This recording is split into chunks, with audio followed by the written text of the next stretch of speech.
யாருடா அங்க? டேய் உன்னதான் காது கேட்காதா? யாருடா நீ? வெளியே போடா. என்ன முறைச்சு பாக்குற? இது எங்க இடம்? வெளியே போக சொன்னா നീ ഏതാടാ പുളുന്താനെ?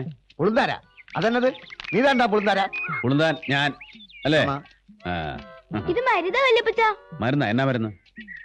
മരുന്നല്ല, മരുത്. നമ്മുടെ വീട്ടില് പണി ചെയ്യാൻ വരുന്ന ആളാ. ഇതെന്റെ വല്യപ്പച്ചനാ മരുതേ. വല്യപ്പച്ചനാ? അതെന്നത്? അപ്പച്ചന്റെ ചേട്ടനാ. അപ്പടിയാ? വേറെ ഏതോ ആളുണ്ട് ഞാൻ നിனைச்சேன். എന്റെ നീ ഇപ്പൊ വാങ്ങിച്ച് കെട്ടിയാനെ. ആളെ മനസ്സിലായാലെന്ന് വെച്ച് ചുമ്മാ ഒരാളെ കയറി വാടാ പോടാന്ന് വിളിക്കുന്നത് ഏതായാലും മര്യാദ. എന്നെങ്ക നീ ഒരു അഹങ്കാരിയാന്ന് പറയുമായിരുന്നു. ഒരു ചെറിയ ശിക്ഷ നിനക്ക് വേണം. എന്നെങ്ക ഇനി ആരോടും മര്യാദ കേടായിട്ട് പെരുമാറരുത്. മനസ്സിലായോടാ? മനസ്സിലായോ?